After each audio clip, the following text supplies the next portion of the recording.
এবার ছাত্র জনতার দখলে নেপালের পার্লামেন্ট। দুর্নীতির বিরুদ্ধে ও সামাজিক যোগাযোগ মাধ্যম নিষিদ্ধ করার প্রতিবাদে সরব হয়েছে নেপালের ছাত্র জনতা। তারা দেশটির পার্লামেন্ট প্রাঙ্গণে প্রবেশ করার পর তাদের সঙ্গে আইন শৃঙ্খলা রক্ষাকারী বাহিনীর সংঘর্ষ হয়। এই সংঘর্ষে একজন নিহত হওয়ার খবর পাওয়া গেছে।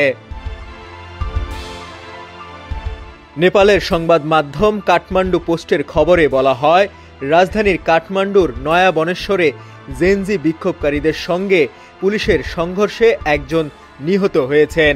স্থানীয় সিভিল হাসপাতালের নির্বাহী পরিচালক মোহন চন্দ্র রেগেমি জানান, চিকিৎসাধীন অবস্থায় একজনের মৃত্যু হয়েছে। নিহতের পরিচয় এখনও শনাক্ত করা যায়নি। মোহনচন্দ্র আরও বলেন, সিভিল হাসপাতাল, এভারেস্ট হাসপাতাল সহ আশপাশে বিভিন্ন হাসপাতালে আহত বিক্ষোভকারীদের চিকিৎসা দেওয়া হচ্ছে। আহতের সংখ্যা কয়েক ডজন। বিক্ষোভকারীরা নিষিদ্ধ এলাকায় ঢুকে পার্লামেন্ট ভবনের ভেতরে প্রবেশ করার পর পরিস্থিতি আরও উত্তপ্ত হয়ে পড়ে। এ সময় পুলিশ জলকামান, টিয়ার গ্যাস ও গুলি চালায়। এতে অনেকেই আহত হন। দুর্নীতি ও সামাজিক যোগাযোগ মাধ্যম নিষিদ্ধের প্রতিবাদে জেনারেশন জেড তরুণরা রাস্তায় নামলে এই সংঘর্ষের সূত্রপাত হয়। সহিংসতার পর রাজধানী কাঠমান্ডুর বিভিন্ন এলাকায় কারফিউ জারি করেছে স্থানীয় প্রশাসন। এছাড়া দেশের অন্যান্য প্রধান শহরগুলোতেও বিক্ষোভ মিছিল অনুষ্ঠিত হয়েছে।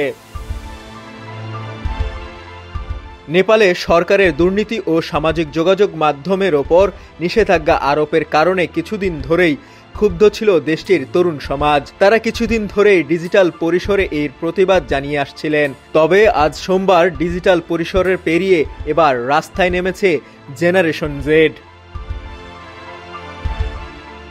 স্থানীয় সময় আজ সকাল 9টা থেকে রাজধানীর কাঠমান্ডুর মৈত্রী ঘরে জড়ো হয়েছে সরকার বিরোধী স্লোগান তুলে তরুণরা।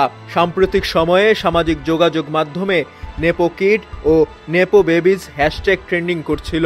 সরকার অনিবন্ধিত প্ল্যাটফর্মগুলো বন্ধ করে দেওয়ার সিদ্ধান্ত নেওয়ার পরই এসব হ্যাশট্যাগ আন্দোলনের আরও বেশি গতি পায়।